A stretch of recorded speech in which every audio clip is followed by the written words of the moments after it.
So, you might have heard that Yellowstone National Park is sitting on top of a giant supervolcano. That's the reason why the area can boast powerful geysers and hot springs. But it also means that underneath Yellowstone, there is an enormous magma chamber. In 2015, researchers from the University of Utah found out that this chamber was much bigger than everyone had previously thought. They even found one more reservoir with magma under the top one.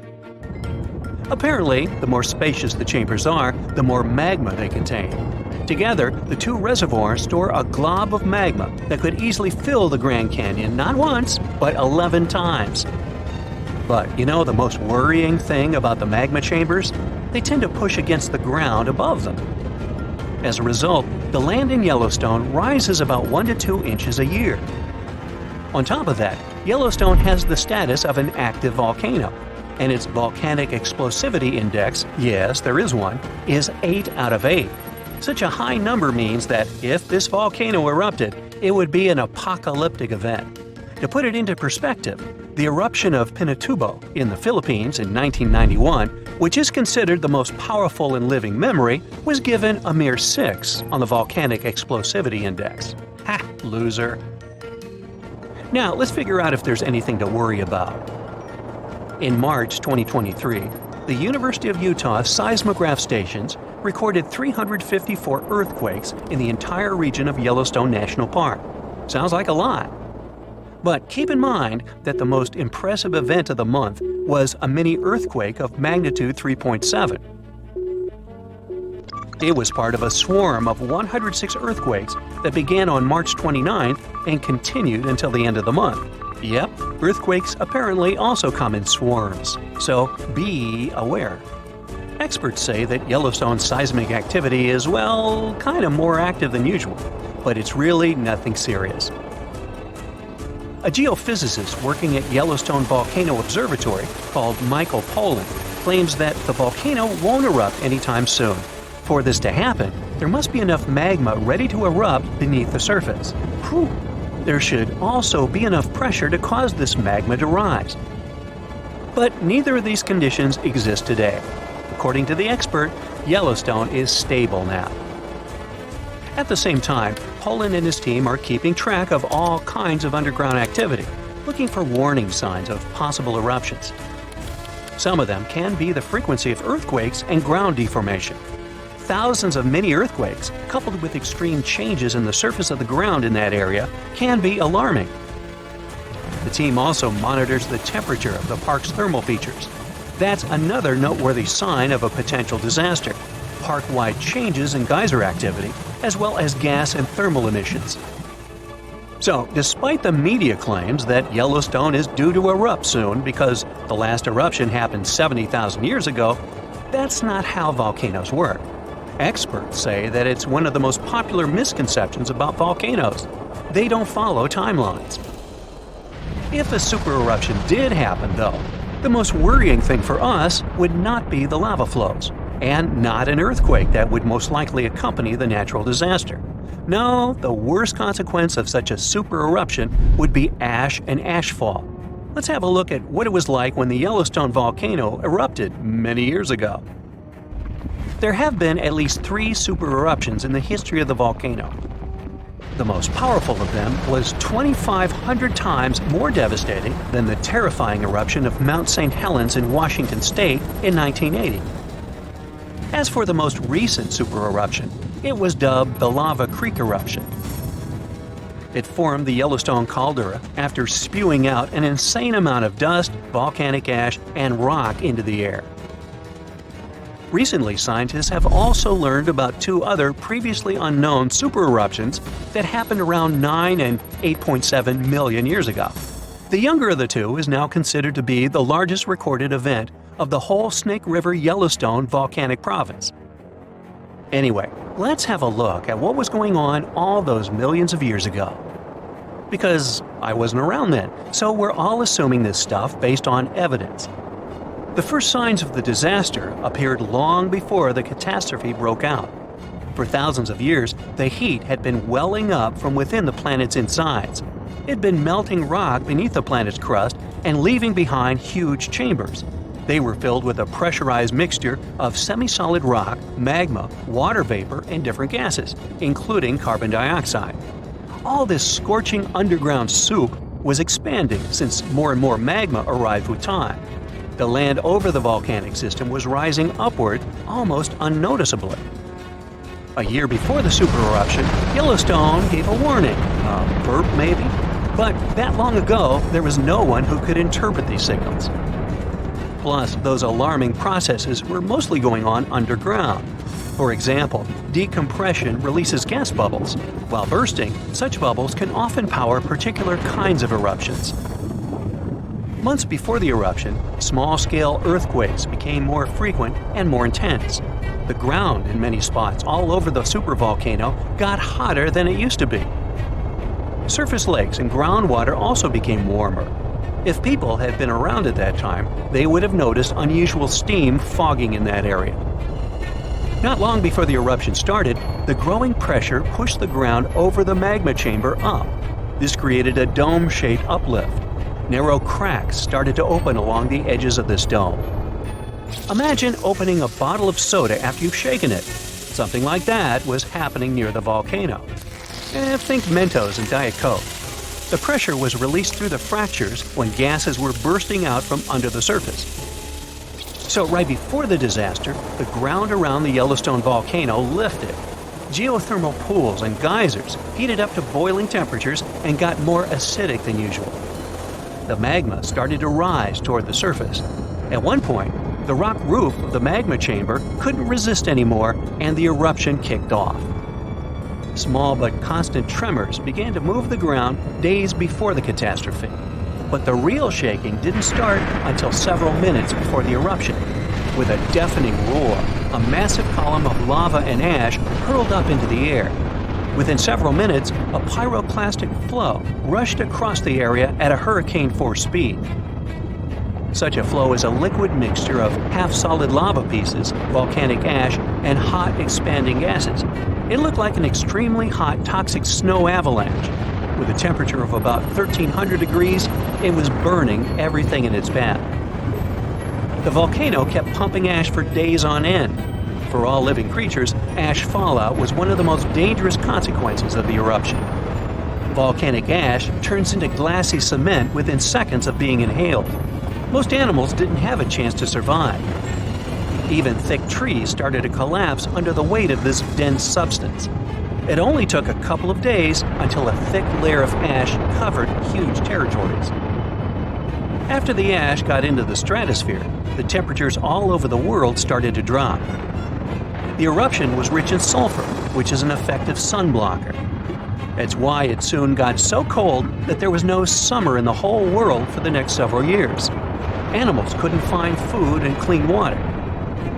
This natural disaster, called the Gray's Landing supereruption, was colossal. That's how researchers described it in their recent studies. It affected a huge territory. The streams of lava enameled an area as large as New Jersey in scorching hot volcanic glass. It instantly sterilized the land surface, wiping out all the plant life that had been thriving there before. Now, if such an eruption were to happen these days, it would cover Colorado, Utah, and Wyoming with almost 3 feet of toxic volcanic ash. Many regions would be plunged into darkness. Even the coast, where most Americans live, would experience problems with the spread of the ash cloud. It would destroy crops and contaminate pastures, ruin power lines and electrical transformers. Well, so I'm sure you'll agree with me, it's a good thing that such a disaster isn't expected to occur anytime soon. Hey, we got enough other stuff on our plate. Let's head to the Middle East. There's a large desert here, and it's completely dark. Except for one spot. It's a big circle that glows with a bright orange light. The Darbaza crater. And it's just a giant gas burner. Years ago, geologists found gas here, and they started mining for it. But when they excavated, they came across a void underground. The void collapsed, and it formed a crater. It's as wide as half a soccer field, and as deep as a 5-story building. gas began to come out of the cracks in the crater. And since animals were often grazing near this place, the geologists decided to set these gas streams on fire and exhaust the source. Geologists thought the fire would be over in a day or two. But if you come here now, you'll see this gateway to the underworld is still burning, and it's been going on for almost 50 years. In 2013, a man descended to the bottom of the burning crater for the first time. He collected many different samples there, and scientists were able to find bacteria that aren't found anywhere else on Earth. They're quite comfortable at the bottom of this endless burning frying pan. In 2009, a man in L'Aquila, Italy, saw flickering lights dancing above the stone street. He immediately knew what to do and moved his family to a safer place. Only seconds later, a massive 8.3 magnitude earthquake hit the whole region. His knowledge of the strange lights saved his and his family's lives. So, what are those mysterious warnings?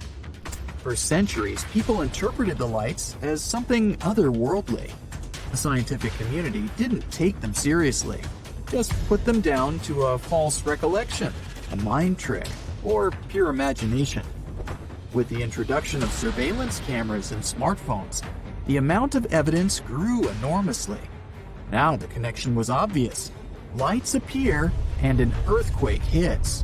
So, experts finally started taking it seriously and started digging for the truth. But after years of research, to this day, geologists are still not fully sure what the source of the lights is. But they have recognized 5 types of them. Bright flashes that light up the sky, looking like storm lightning or a strong camera flash. Rays in the sky that can look like light columns. Different sized flames that come through the ground. Diffused glows over the mountains.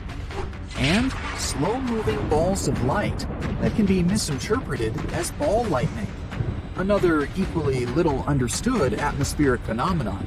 These are literal balls of lightning that can float and explode, leaving a sulfuric odor behind. But unlike ball lightning, these spherical EQLs seem to be harmless, if you don't count what's coming afterward. But with all these types of lights, experts can't know how exactly they're connected to earthquakes. They don't only show up before one hits. Some have been reported during and after earthquakes. They can also appear with other phenomena, like meteorite crashes, volcanic eruptions, or auroras. For now, scientists can only come up with theories to explain the unexplainable. One of the recent ones claimed the lights were electric lines being broken during an earthquake. But this theory doesn't explain how the phenomena was observed hundreds or even thousands of years ago. Like the ancient Chinese tale of dragon-looking clouds appearing in the sky as a warning of an upcoming quake. Or how an ancient Roman historian reported huge flame-like lights bursting out just before a huge earthquake occurred. The electric line theory was quickly dismissed. Another theory suggested it was escaping gas. During an earthquake, the underground rocks expand and shrink under pressure and heat. This opens and closes small spaces between them. Different gases make their way through these new openings. Radon, for example, can get released during seismic activity. It can ionize the air, making it electrically charged. But radon doesn't do it enough to create bright sparks of light. This theory is close, but doesn't quite hit the mark. One of the most accepted theories is that it might be from electricity traveling up from underground. When underground igneous rocks, ones that form from magma deep within the earth, are under stress, they release ionized, or electrically charged, oxygen. It travels through the surface and up into the atmosphere, where it creates a localized electric field. That can produce brief flashes of visible light. Some aren't even that quick, and can go on for minutes at a time. So, there you are. You've been driving for hours through the night. You didn't have any chance to sleep, so your mind is hanging by a thread. You stop the car and go out to stretch your limbs. And then you look up into the sky and see a beautiful sunrise. Whoa, wait! There are 3 suns in the sky! You rub your eyes, but nope. There are still 3 bright stars in the sky. No, our home star hasn't been torn into 3 pieces, nor has it been visited by 2 other stars. This is called a sundog. It occurs mostly during severe frosts. Small ice crystals in the sky bend the light. As a result, you may see 3 bright spots in the sky instead of just 1. This phenomenon is officially called a halo. Usually, it's just a circle around the sun. You can even see a halo at night, too. Just look at a street lamp, and you'll see a bright circle around it. Sometimes, a halo can take on a fancier shape. If there's a lot of ice in the air, the light is warped even more. Just like in a room with a dozen mirrors. Then, the halo can take on the shape of a human eye. Because of this phenomenon, a false dawn can occur too. While you're looking at the horizon, the dawn begins, and the edge of the sun appears. A little bit more, and wait, the sun starts to just dissolve in the sky. After a few moments, it's dark again. And only a minute later, the real sun shows its face. It was the same light curvature effect you saw before with the 3 suns. Only now, the light is curved vertically, not horizontally. And instead of the real sun, its reflection in ice crystals in the sky appeared. And now moving on. This cloud looks like a dinosaur, and this one looks like a cat. And this, whoa, it looks like these clouds are falling down. Oh, phew, that's just a mammatus cloud. Their shape really makes them look like chunks of cloud about to slam on the ground. Well, that's not going to happen, but you better start seeking cover anyway. Such clouds are a sign of a severe thunderstorm coming. It takes a lot of moist air with ice crystals at the top and dry air at the bottom to create such clouds. Then, vertical currents of air appear between these layers. And these currents make the clouds take the shape of a human brain. And this giant cloud looks like a dome that's going to cover an entire city. In fact, that's exactly what happens. A huge cloud covers a large area and then rains heavily on it. Sometimes, the front of such a cloud takes a bizarre shape, like in these pictures. It looks more like several giant spaghetti clouds, or even giant cloud worms. This phenomenon can often be seen in Australia, and it's called morning glory. It happens because a strong wind twists part of the cloud on both sides, and then the huge sheet of air dough splits into thick strips. And sometimes you can see clouds in the sky made of birds. Wow, that cloud moves quickly and changes shape. It becomes more transparent, but then denser and darker again. The birds seem to be involved in some kind of dance or performance, but they're not doing it for beauty or for the crowds of spectators gathered below. They're doing it for protection. When birds group themselves into such a cloud, they intimidate birds of prey. An eagle or hawk would have a hard time picking out a single target among the endless number of birds. And they move quickly, covering each other. Fish are huddled together in schools in the same way. Such a cloud might just spook a hungry predator. Grab some sunglasses and you're good to go. This phenomenon lasts around 40 minutes. These clouds are the same ones that can cause a spooky ring around the moon at night sometimes. Nature sends early signs of disasters in many different ways. J-shaped trees might mean there's a landslide coming. Since the ground is moving slowly, the trees grow into this super selfieable shape. Try to find a flat area and avoid going near any trees unless you have superhuman strength. Another mystical phenomenon can be seen in the desert, a sand waterfall. When the wind brings a lot of sand to the edge of the canyon, it begins to fall down. Now amplify this effect 100 times, and you get a sand waterfall in Saudi Arabia.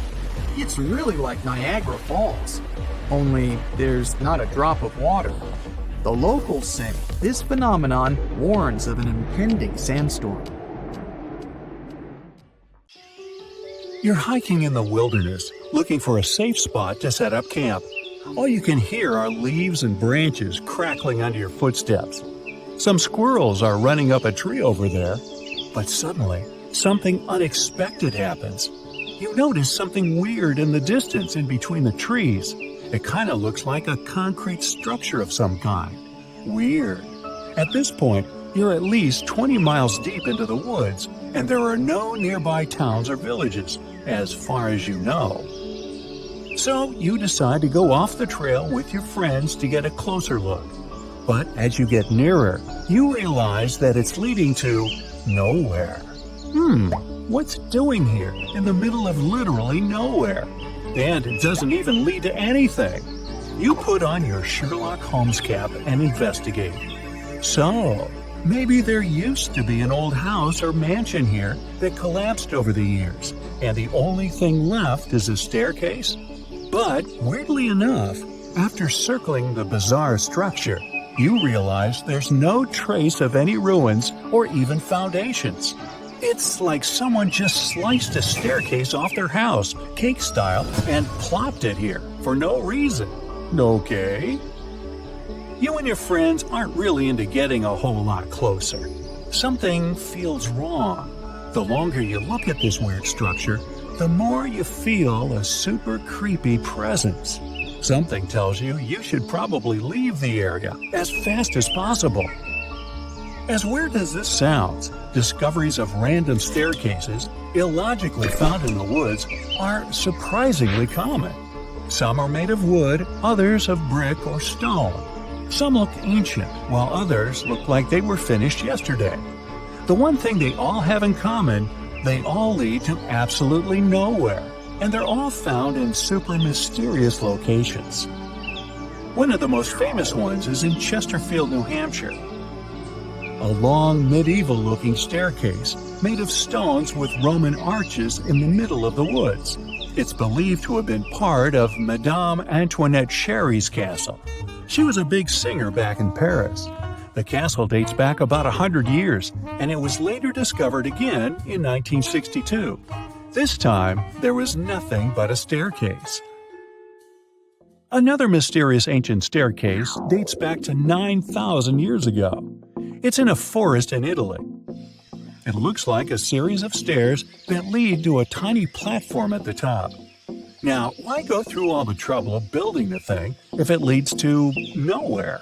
Well, some scientists think it could have been some sort of ritual tower, but your guess is as good as theirs. There's an anomaly in the Indian Ocean known as the Indian Ocean Geoid Low, or IOGL. It produces the largest distorting natural gravitational force in the world. Heavy mineral deposits, many deep-sea trenches, and magma reservoirs disturb the magnetic field in this area. Earth's gravity changes in different places around the planet. It allows researchers to look for patterns and figure out what's happening beneath the surface. Higher gravity fields usually mean denser materials below, and vice versa. Some scientists believe that the anomaly might be a dent in the planet's mantle that is working its way up to the crust. The Niihau Island actually rejects the fruits of today's advancements. There are no cars in sight since the locals get around on foot or by bicycles. No wonder their legs have great definition. They thrive without running water, internet, or shops. The only school on the entire island is powered by solar energy with a backup generator. And what's awesome is that it's the only school in the state that's powered by the sun. Being a resident of the island, the local explains some ground rules the permanent residents must abide by. If they do break these rules, they can be evicted. Now, not far from Bangkok, in northeastern Thailand, there's a 75-million-year-old rock formation. These rocks look like three whales swimming together. The beautiful design created by nature became known as Three Whales Rock. Millions of years ago, this area was just a desert, but the land was changing. Gradually, sandstone got pulled apart by the movements of tectonic plates and erosion. That's how these spectacular formations were created. If you decide to explore the system of trails around Three Whales Rock, you'll find waterfalls and an abundance of fauna and flora there. Located on Gamal and Gaiden peninsulas, these expansive pit holes were discovered in 2014. They seem to be still changing and evolving. The pits grow wider and people find them more often. Of course, there's no shortage of theories about how they appeared. Suggestions range from meteorite impacts to the activity of other civilizations. But the most common explanation is that methane gas reacted to water molecules after the planet's permafrost started to melt.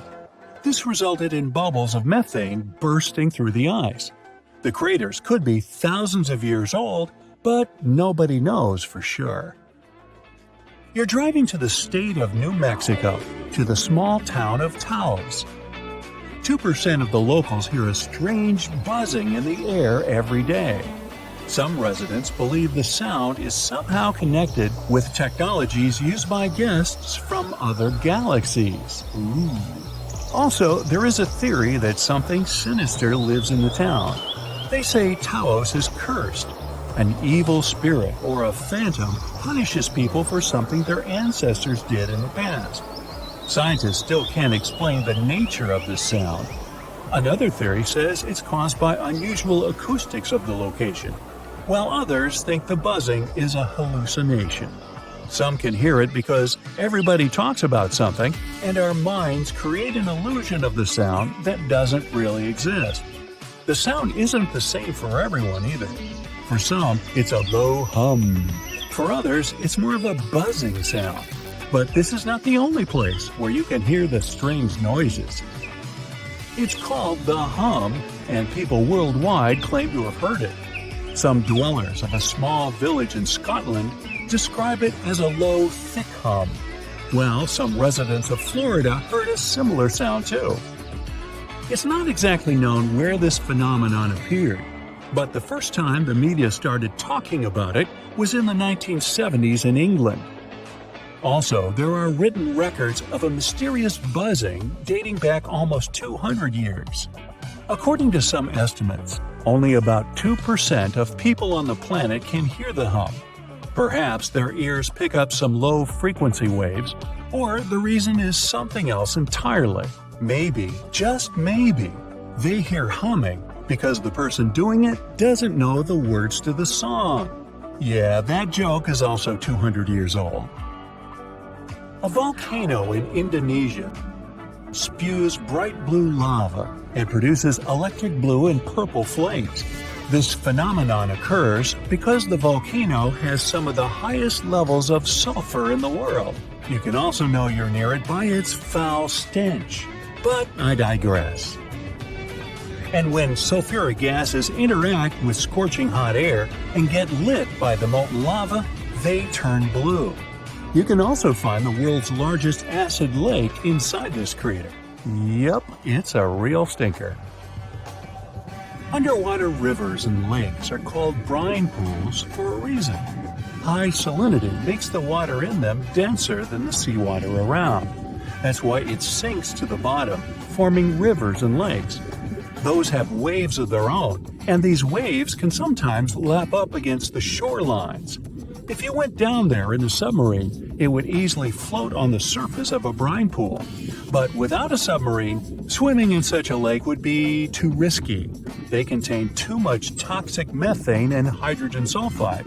Yeah, I'd pass on that too. But hey, be my guest. Cave of Crystals in Mexico is home to the world's most unique crystal formations. Thanks to super rare conditions in the cave, crystals there grow to unbelievable sizes. The air inside is incredibly humid. The water contains tons of minerals that boost the growth of the milky white giants. Some of them are longer than telephone poles. Cylindrical snow donuts occur when a wind gust starts to roll some snow across a snowy area, as if making a snowball. If it was a real thing, it would eventually become too heavy for the wind to move. But a snow donut's center is hollowed out. This happens because its inner layer is too thin and is blown away when the donut is formed. This makes the thing lighter than a snowball. That's also why it rolls further. Unfortunately, snow donuts are rare because they need very precise conditions to appear. The Danakil Depression in Ethiopia is probably one of the most bizarre-looking places you'll ever see. It started with neon-colored hot springs, lava pools, and vast salt flats. You've got to be especially careful there. Toxic gases are swirling over hydrothermal fields, and many pools are super acidic. So, don't go swimming until at least 30 minutes after lunch. Just kidding. And finally, there's nothing mysterious about 28,000 rubber ducks found in the sea in 1992. That's when a ship transporting bath toys got lost in the ocean while traveling from Hong Kong to the U.S. Some of these ducks are still floating in the ocean several decades later. They've been spotted in South America, Alaska, Hawaii, and even Australia. And they make bath time lots of fun. Ooh, rubber ducky.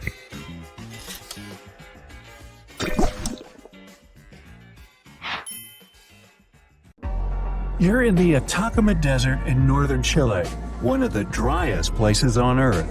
But this desert has a beautiful secret.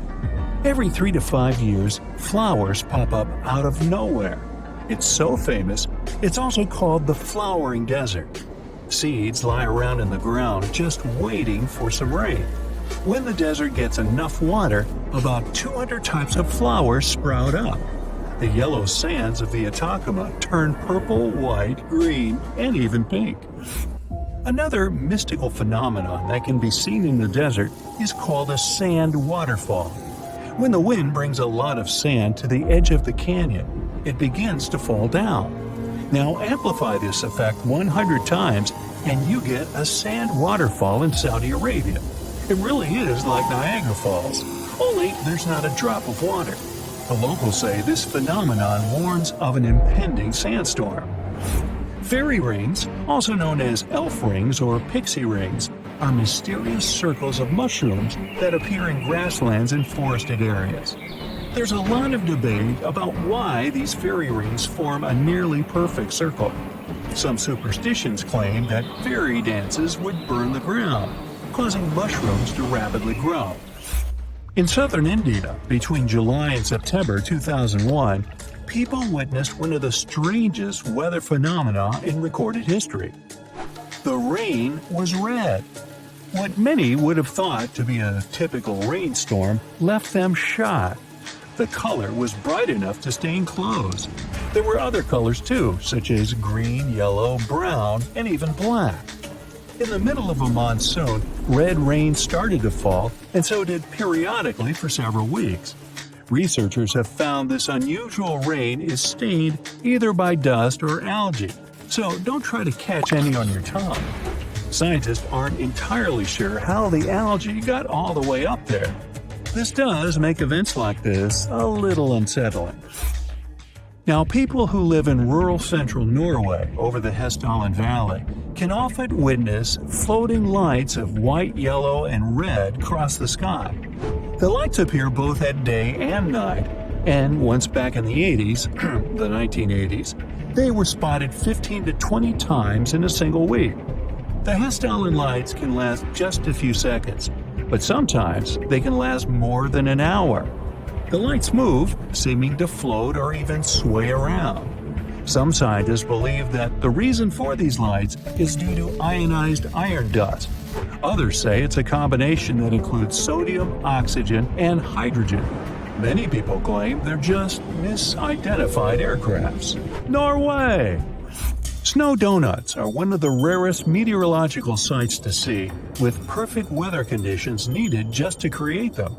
Found in any snow-covered mountain area, like the Rocky Mountains, the wind, temperature, snow, ice, and moisture all have to work together for us to see these phenomenal rings. A thin layer of wet snow on the ground. Under that layer, ice or powdered snow.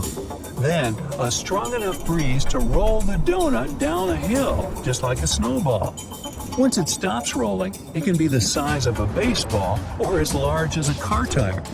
It all depends on how strong the wind is. A newly formed snow donut won't stay around for very long, so hurry up with that camera and watch your head. Can you believe there's another place on Earth with its own ecosystem and atmosphere, similar to another planet? Well, start believing. Movile Cave, located in southeastern Romania, remained closed in complete darkness for a whopping 5.5 million years. It wasn't until workers discovered the cave, when they were looking for a place to build, that anyone learned about it. Scientists carved out an opening to the cave and found that a completely sustained ecosystem was thriving inside. As a pathway was carved through the rock past numerous tunnels, scientists found a lake of sulfuric water that stank like rotten eggs. The air was filled with hydrogen sulfide and had 100 times more carbon dioxide than Earth's atmosphere contains. Needless to say, this air is completely toxic. What's even crazier is that a whole ecosystem has been existing in this cave, with 33 species that can't be found anywhere else on Earth. This cave gives us a glimpse of what could possibly exist on other planets with completely different atmospheres. How it managed to exist on Earth all this time without anyone knowing is rather unbelievable, isn't it? Now, check these trees out. They're called Indian rubber trees. Their strong roots grow not underground, but on the surface. With the help of special frames and fasteners, people have learned to control how these roots grow. Let's say a tree is next to a small pit. You need to make a bridge from one end of this pit to the other. You direct the growing tree roots in the needed direction. Over time, the roots penetrate the ground and strengthen under endless downpours. It takes about 15 years to create one bridge. Here's another amazing tree called the Tree of Life. It grows in Bahrain's desert. The tree has been standing on top of the sandy hill for more than 400 years, surrounded by miles of sand. It's extremely hot here, and there's no moisture. But despite this, the tree has green leaves and it continues to grow. So far, scientists haven't figured out yet how the tree gets moisture and nutrients. There are only places with oil deposits around. Locals think the tree is sacred. After all, it demonstrates the magic of life and the power of nature. Some experts are sure it's all about the roots. They go so deep that they can reach underground sources of water. So, there you are. You've been driving for hours through the night. You didn't have any chance to sleep, so your mind is hanging by a thread. You stop the car and go out to stretch your limbs. And then you look up into the sky and see a beautiful sunrise. Whoa, wait, there are 3 suns in the sky. You rub your eyes, but nope, there's still 3 bright stars in the sky. No, our home star hasn't been torn into 3 pieces, nor has it been visited by 2 other stars. This is called a sundog. It occurs mostly during severe frosts. Small ice crystals in the sky bend the light. As a result, you may see 3 bright spots in the sky instead of just 1. This phenomenon is officially called a halo. Usually it's just a circle around the sun. You can even see a halo at night, too. Just look at a street lamp and you'll see a bright circle around it. Sometimes, a halo can take on a fancier shape. If there's a lot of ice in the air, the light is warped even more. Just like in a room with a dozen mirrors. Then, the halo can take on the shape of a human eye. Because of this phenomenon, a false dawn can also occur. While you're looking at the horizon, the dawn begins and the edge of the sun appears. A little bit more and wait, the sun starts to just dissolve in the sky. After a few moments, it's dark again. And only a minute later, the real sun shows its face. It was the same light curvature effect you saw before with the 3 suns. Only now, the light is curved vertically, not horizontally. and instead of the real sun, its reflection in ice crystals in the sky appeared. But the sunrise with 3 stars on the horizon is actually real. Not on Earth, though, but 340 light-years away. There's a star system at the center of which lurks a star almost twice the size of the sun. And there are 2 smaller stars orbiting around this giant. This strange world has a planet, too. Sunsets and dawns there really happen with 3 stars. If you brought your significant other to a park bench to watch a sunset here, your date would go just fine, whatever that means. And since we're talking about the most baffling natural phenomena, it would be a crime not to mention snow in a desert. Yep, in the winter of 2018, the inhabitants of the Sahara Desert, one of the driest and hottest places on this planet, woke up to discover a thick blanket of snow covering the sand. In some places, the layer of snow enveloping the dunes reached a staggering 15 inches. Meteorologists, however, had an explanation for this exciting phenomenon. They stated that cold pools of air, combined with the precipitation from the most recent storm, resulted in a snowfall instead of rain. So, what do you do in that case? Build snow camels? 1 hump or 2. The Baltic Sea anomaly. In 2011, a diving team came down to the bottom of the northern part of the Baltic Sea. They went on a treasure hunt, but what they came upon was a pretty weird object. When they took photos and showed them to others, many believed it was a sunken spaceship of another civilization. Other people thought that some natural causes formed the object, but the metals inside the structure definitely couldn't have been formed naturally. Now, some scientists even believe it was something that appeared way back in the Ice Age. Maybe it was even a meteorite that ended up trapped under ice back then. A maelstrom is a whirlpool, some sort of a powerful rotational current that forms when 2 currents collide and create a circular vortex. Even fearless Vikings were afraid of maelstroms because those were forces so powerful that they could sink large ships. These whirlpools remain dangerous even today, but luckily, not for big modern ships that are large enough to withstand the power of maelstroms. But a cruise ship that gets into a maelstrom usually faces massive waves that can rock even big vessels from side to side pretty intensely. A maelstrom can be so strong, it can turn into some sort of an underwater black hole. Yep, black holes are not only present in the cold expanse of space, you can find them here on our home planet too, swirling in the oceans. They're similar to those in space, since they're compacted so tightly that nothing they trap can escape. Underwater black holes often span up to 93 miles in diameter. And if you got into one of those, you probably wouldn't even know it.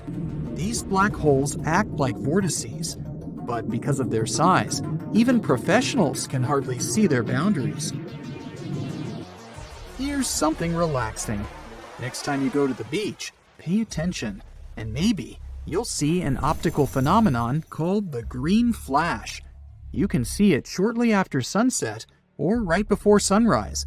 It occurs when the sun is almost completely below the horizon, while its rim, the upper one, is still visible.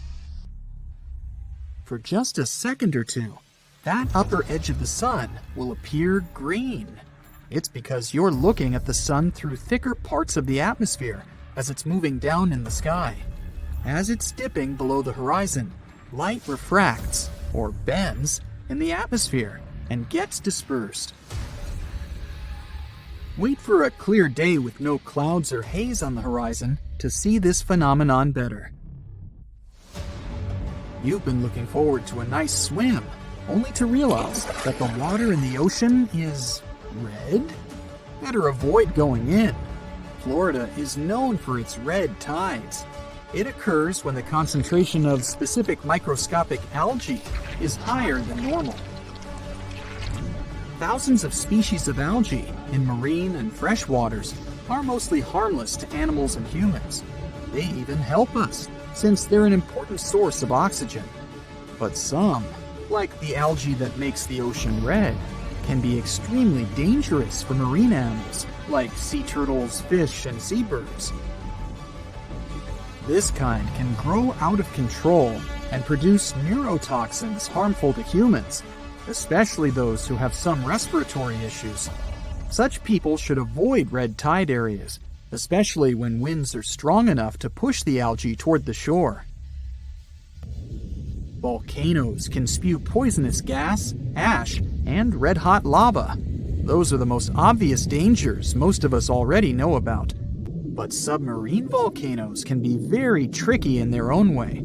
Sometimes, when they're located in shallow waters, they reveal their presence by blasting debris of rock and steam high above the surface. Since submarine volcanoes are surrounded by an unlimited supply of water, they can behave differently from those on land. When they erupt, seawater gets into active submarine vents. Lava can be spreading across a shallow sea floor, or sometimes even flowing into the sea from land volcanoes. When in water, it may cool down so quickly that it shatters into rubble and sand. So, there are large amounts of volcanic debris left there. You know those popular black sand beaches in Hawaii? That's how they formed. Hot lava and powerful eruptions certainly don't sound safe, but submarine volcanoes in deeper waters are equally dangerous. Even though they're not necessarily erupting, they produce pockets of bubbles. These bubbles reduce the density of the surrounding waters, which can even sink ships. The worst thing is that when you look at the surface of the ocean, you can't understand something's wrong. But at the same time, tiny bubbles are there, causing ships to lose buoyancy, and with very little warning. A cross sea is a rare phenomenon, beautiful to observe, but also very dangerous. It's when you see square waves, which are more common in shallow parts of the ocean. That's something you can often see in France or on certain beaches of Tel Aviv, but it can also happen in many coastal areas across the world. A cross sea occurs when two wave patterns travel at oblique angles. They form this checkerboard-like pattern. It mostly happens when two swells meet, or when a swell pushes waves in one direction while a strong wind pushes them in another. These square waves can be dangerous for swimmers and boaters.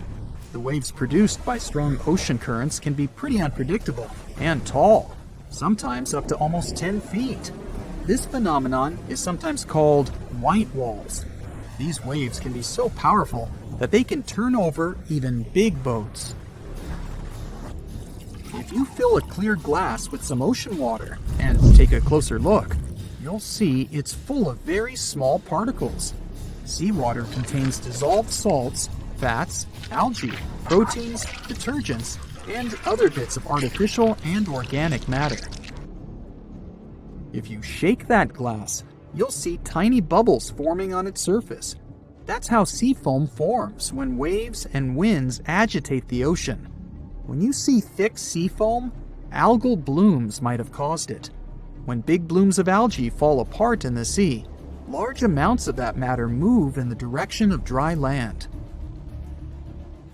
Most kinds of sea foam aren't dangerous to humans, but when blooms of algae fall apart, it can have a negative impact on both the environment and people. For example, when sea foam bubbles pop, the toxins they contain get released into the air, and they can irritate your eyes or cause some other health issues. You can see a tidal bore in the areas where a river empties into a sea or an ocean. It's a powerful tide that goes against the current and pushes up the river. A tidal bore falls into a category of something called the surge, which is a sudden change in depth. A tidal bore is a positive surge, which means it pushes up a river, making it much deeper. A negative surge is when the river suddenly becomes very shallow. You won't see tidal bores everywhere. The river must be fairly shallow with a narrow outlet to the sea. The place where the sea and the river meet must be flat and wide. Also, the area between low and high tide must be at least 20 feet across. Of course, there are some exceptions, like the Amazon River, the world's largest one. The mouth of the Amazon is not narrow, but the river experiences tidal bores.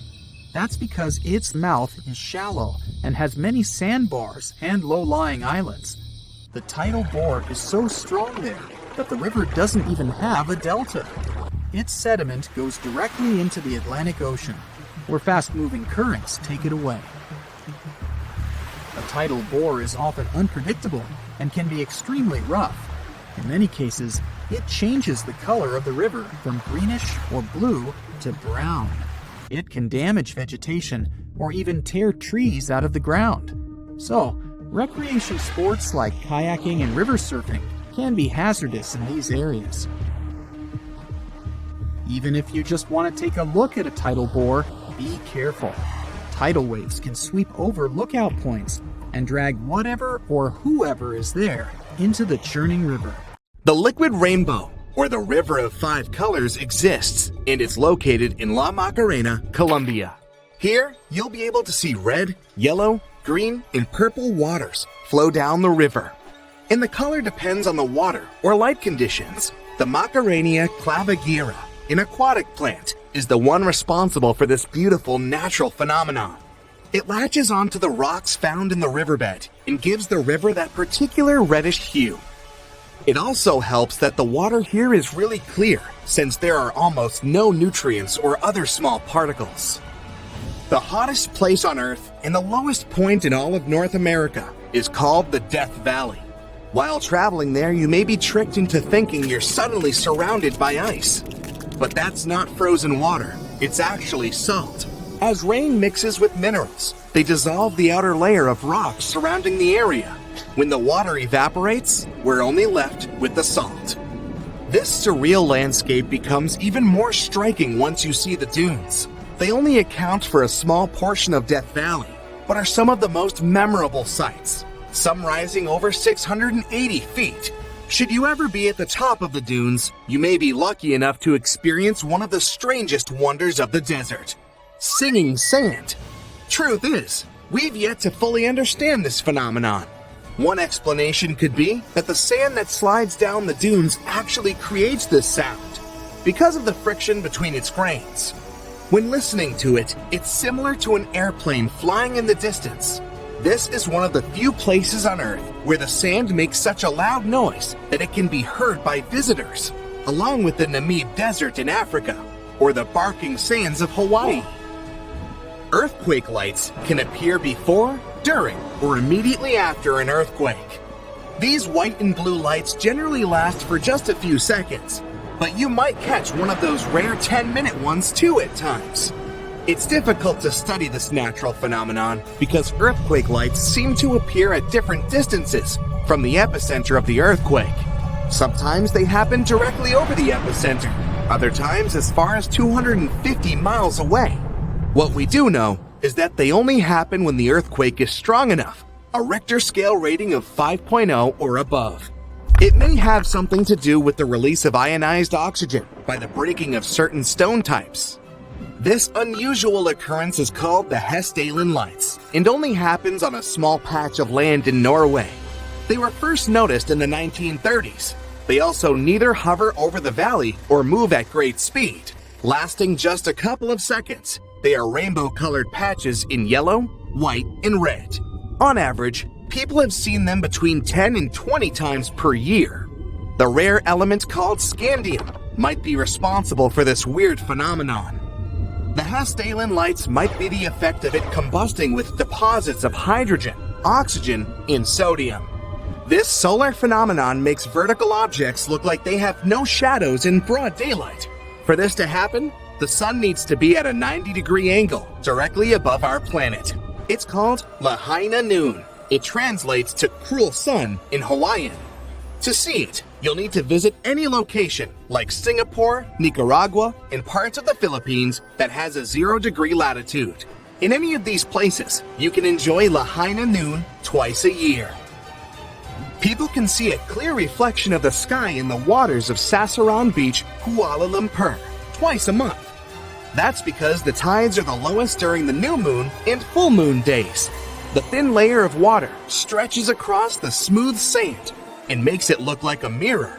Locals call it Mirror of the Sky, and it's a great place to take pictures that almost look photoshopped. The Namib Desert in Namibia is unlike any other desert. These weird circular patches spread all across the Namib, in an area of about 1,553 miles. They're also nicknamed the fairy circles, and the mysterious phenomenon that causes them was discovered a few years ago, in 2017. For starters, since there is little water in the desert, plants compete for food and eventually disappear. Here's where the patches come from. But then, the patches are taken over by termites, so nothing can grow back in the same area. The mountainside of Zhangjiai National Geopark in China is known for its splashes of rainbow and thick straight lines. The rocks here are also smooth, sharp, and several hundred meters tall. The resulting colors are caused by deposits of sandstone and other minerals dating back over 24 million years. Wind and other weather conditions sculpted these stunning shapes over time, giving them varying colors, sizes, and patterns. To preserve the location, tourists are not allowed to climb directly on these rocks. Underneath the frozen waters of Lake Abraham in Alberta, you'll be able to spot some weird objects beneath the ice that look like frozen jellyfish. These creepy formations are just frozen methane bubbles, meaning pockets of gas that were trapped underwater and got stuck there after the lakes turned to ice. They're made when leaves and grass fall into the water and are eaten by bacteria, which transforms them into methane. It's nice to look at, but dangerous, since it can easily become highly flammable.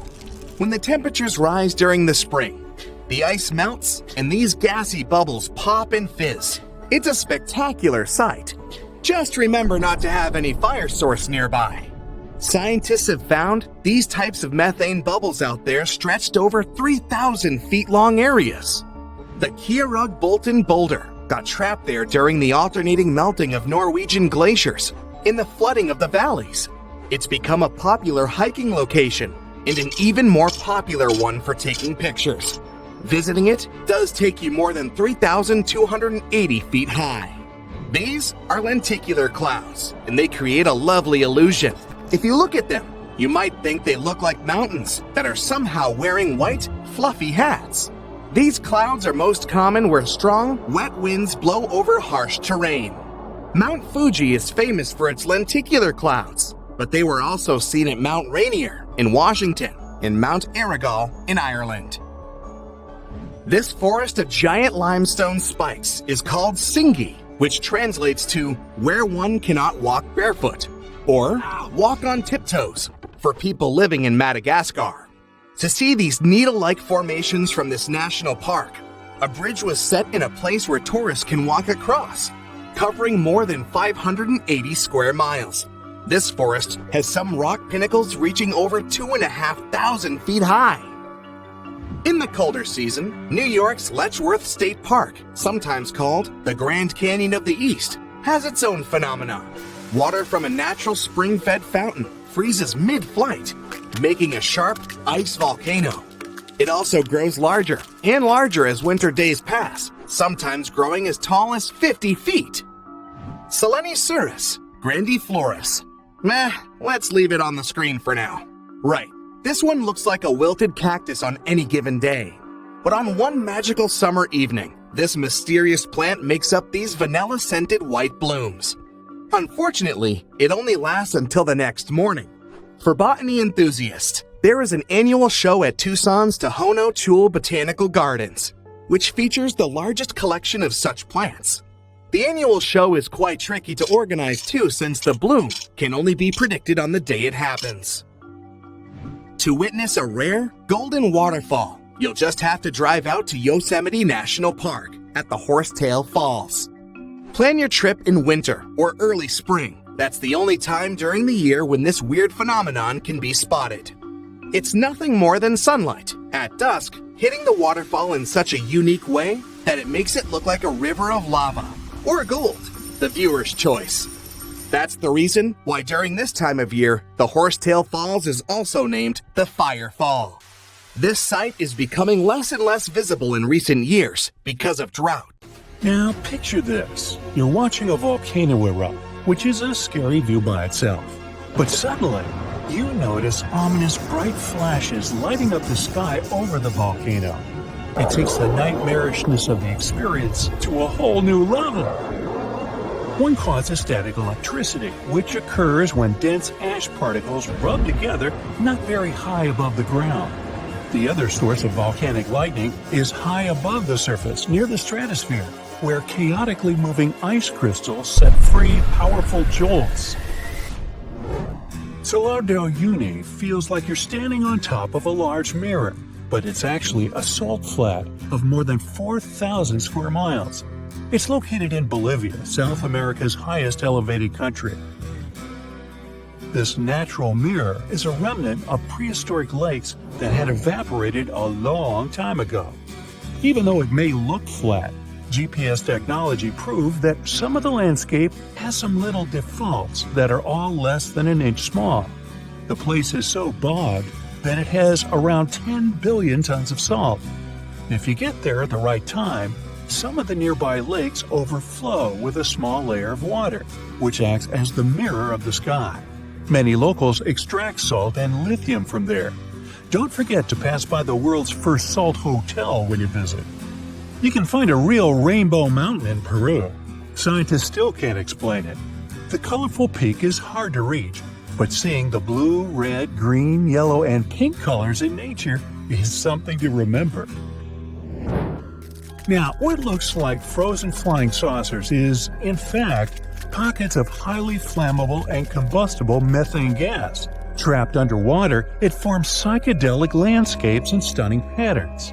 Typical for northern lakes, such as Lake Abraham in Alberta, Canada. These bubbles appear when dead animals, leaves, and plants fall into the water and get consumed by bacteria.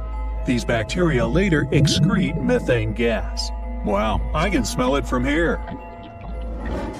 In late March 2018, Eastern Europe witnessed an event as beautiful as it was spooky.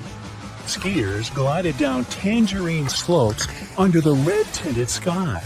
Puzzled and excited, people describe this experience as walking on Mars or skiing down sand dunes.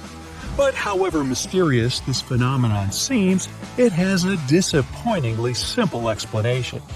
The sponsor of the extraterrestrial landscape was a powerful sandstorm that had arrived from the Sahara Desert. This storm had brought along dust, sand, and pollen particles that colored the snow orange. It's not a one-time natural phenomenon. Meteorologists say that orange snow covers the lands of Eastern Europe at least once every 5 years. Meanwhile, don't eat the orange snow. On February 20th and 21st of 2018, people in the northeastern part of the U.S. experienced one of the most extraordinary weather events of recent times, and it was a heat wave. Yep, in February. In fact, it was the most impressive winter heat wave since official weather records started in the 1800s. For example, in Freiburg, Maine, people were taking off their coats after the temperature had risen to a baffling 70 degrees Fahrenheit. In Fitchburg, Massachusetts, confused people put on sandals when they saw the temperature outside 80 degrees. The same was happening in Harrisburg, Pennsylvania, where the temperature reached 83, and in Wells, Maine, where the thermometer showed 77 degrees.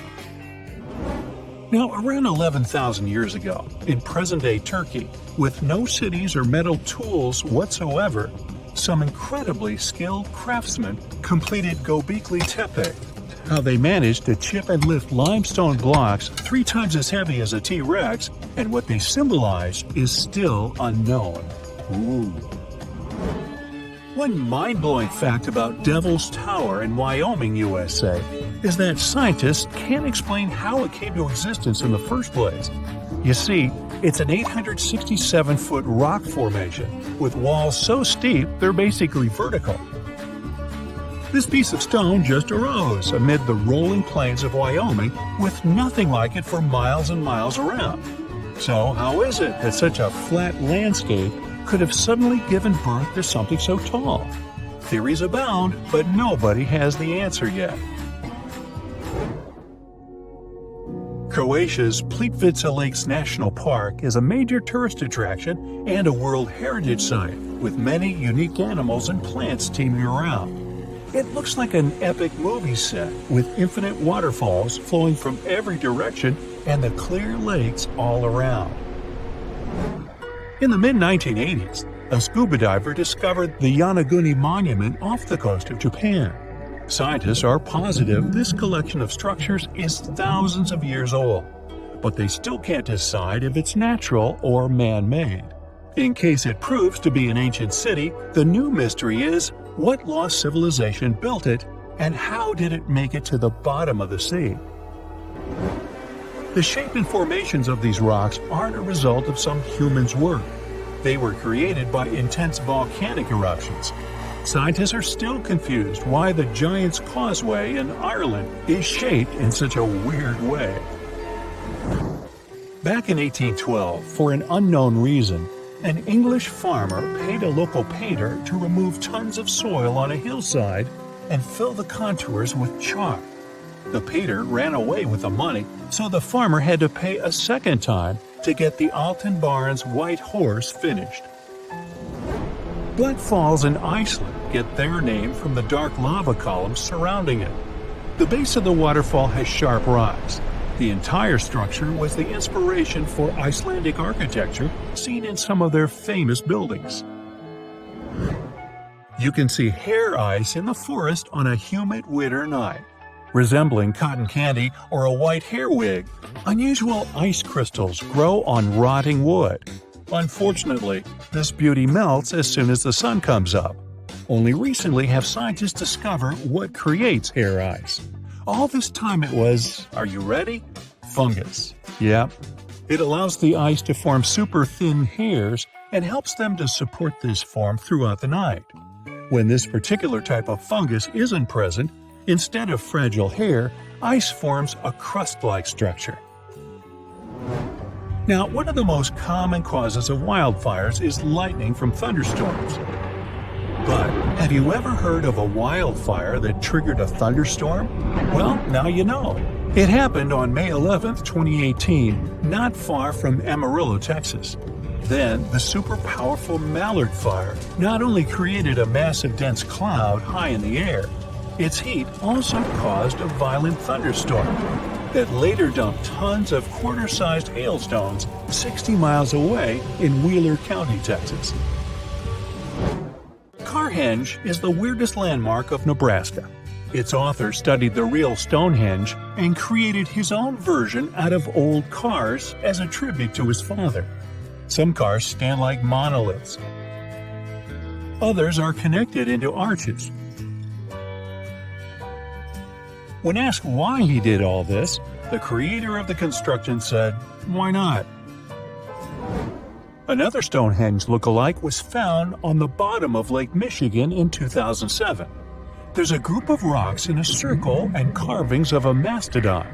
This beast ceased existing over 10,000 years ago, so the carving has to be older than that. Its location is kept secret from the public. Good luck finding it. Canada's Hudson Bay is probably the only place in the world where gravity is indeed lower than anywhere else on the planet.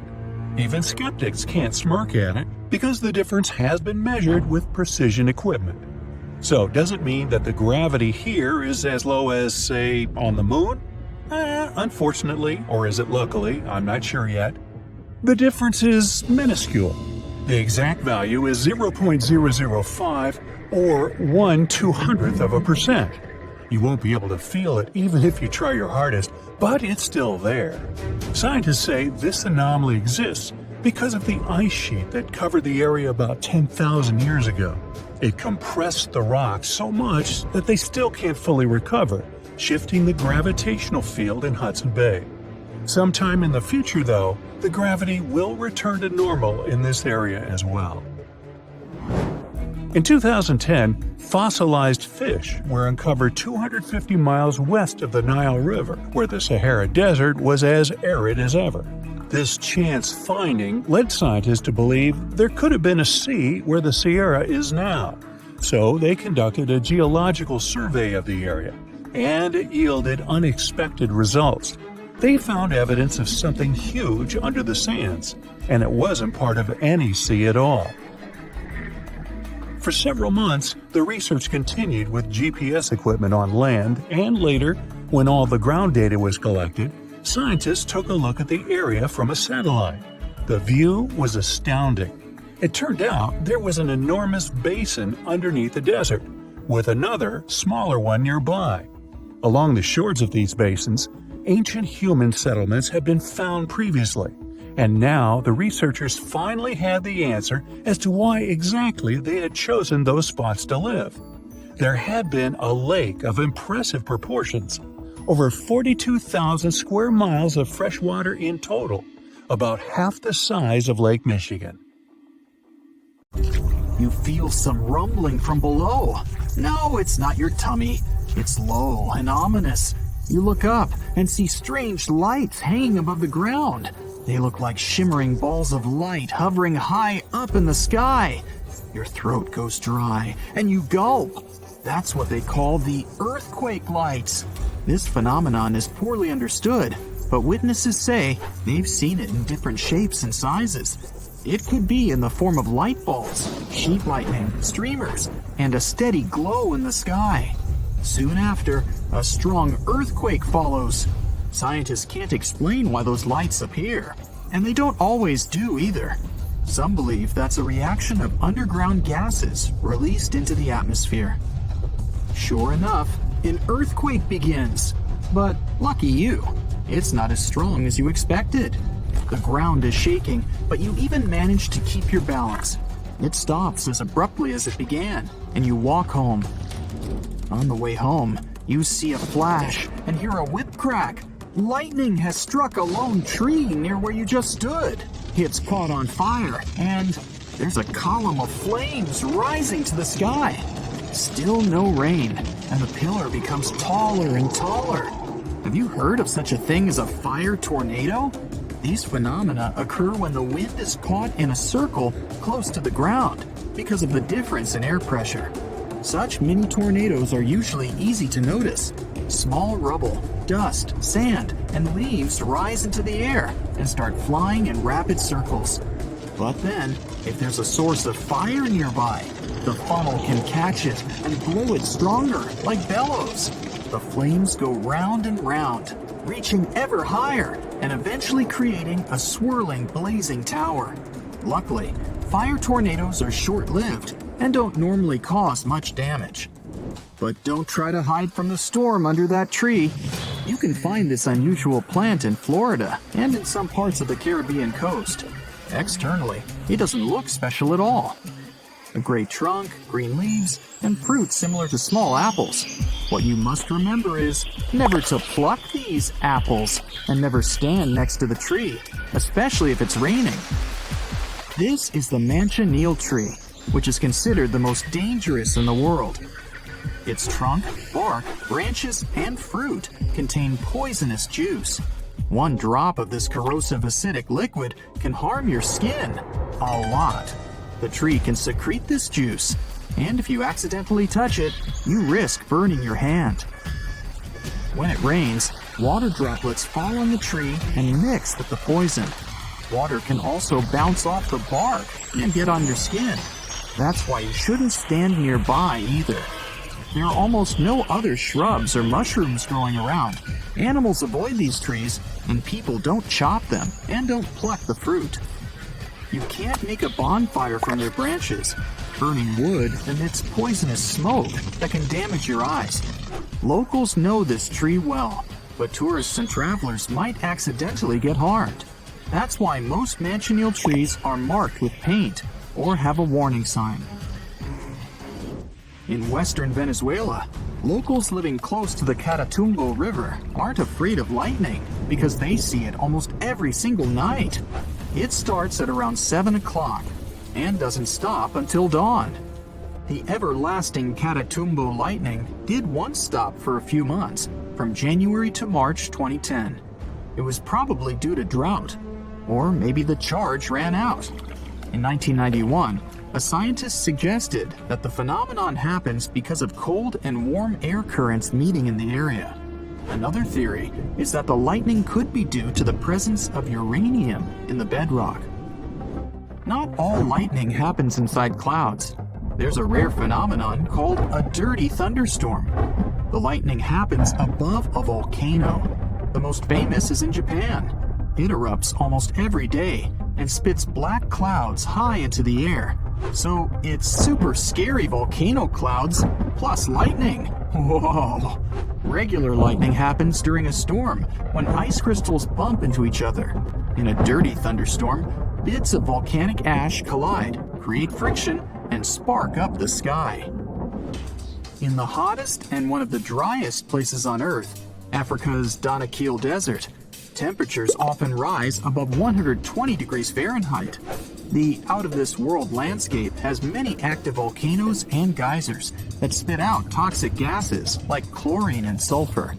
The vibrantly green, electric blue, and yellow waters are all rain and seawater warmed up by magma. One wrong step here, and you'd be gone for good. This happened in June 2009. People in certain areas in Japan left their homes after a heavy downpour, only to find fish, frogs, and tadpoles everywhere. Fields, roads, lawns, and rooftops were littered with these aquatic creatures.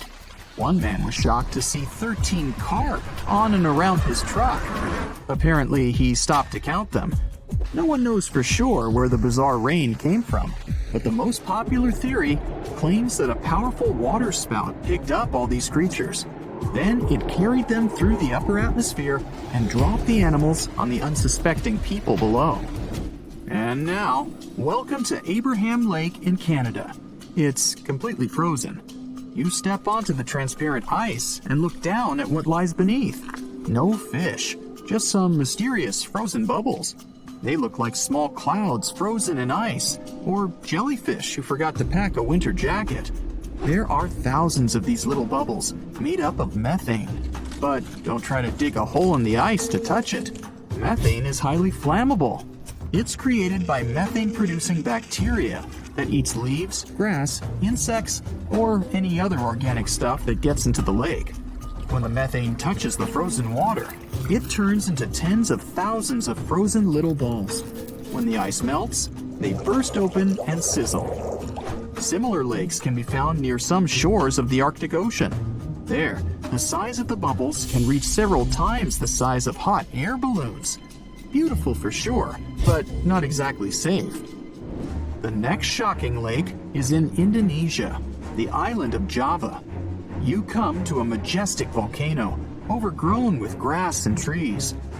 The volcano seems to be asleep, but smoke is pouring out of it.